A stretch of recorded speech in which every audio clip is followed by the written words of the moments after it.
রাজীব কই গেল? রাজীব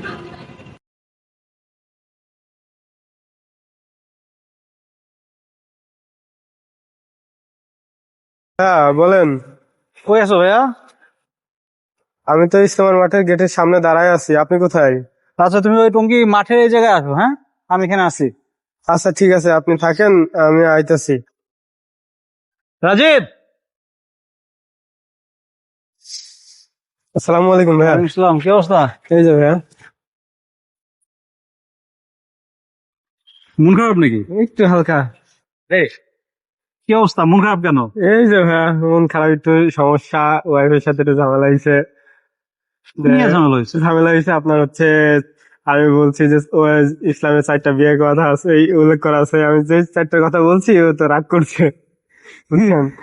এখন ইসলামের 4টা বিয়ে জায়েজ আছে এই কথাটা তুমি বলছো, সে রাগ করছে? রাগ করছে। আল্লাহু আকবার।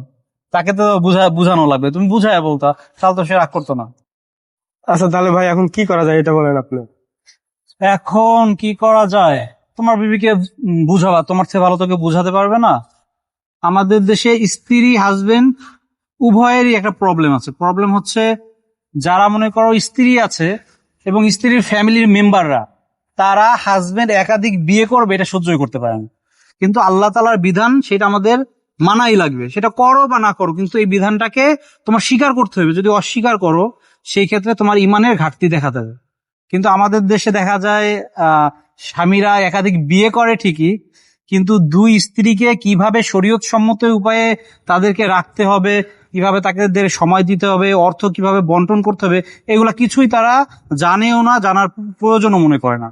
স্বাভাবিকভাবেই নতুন একটা জীবন সঙ্গী যখন তোমার লাইফে আসবে, তখন তার প্রতি তোমার একটা আলাদা আকর্ষণ, নতুন একটা আকর্ষণ কাজ করবে। হ্যাঁ, কিন্তু এই জন্য তুমি যদি প্রথম স্ত্রীকে অবহেলা করে সম্পূর্ণ তোমার অ্যাট্রাকশনটা দ্বিতীয় স্ত্রীকে দাও, নতুন স্ত্রীকে, সেই ক্ষেত্রে প্রথম স্ত্রীর প্রতি তোমার অবিচার করা হবে না? অবস্থা করা ইসলাম তো সেটা কখনো বলে না। না। তো এই জন্যই তুমি এমন ভাবে বুঝাবা যে, ওইভাবে আমি বলি না, এই দেখো ইসলামের একটা বিধান, এই বিধানটা পালন করতেই হবে এমন না। আমার তো 4টা বিয়ে করার মতো সামর্থ্য নাই, বা সামর্থ্য থাকলেও আমার জরুরত নাই। তো সেই ক্ষেত্রে এটা নিয়ে আমি জাস্ট তোমাকে এমনি বলছি, একটা কথা বিধান সম্পর্কে তোমাকে জানাইছি, এটা নিয়ে এত ওভার রিয়েক্ট করার প্রয়োজন নেই। দোয়া করেন আল্লাহ যেন ওকে সঠিক বোঝার তৌফিক দান করে আল্লাহ। ইনশাল্লাহ। ইনশাল্লাহ।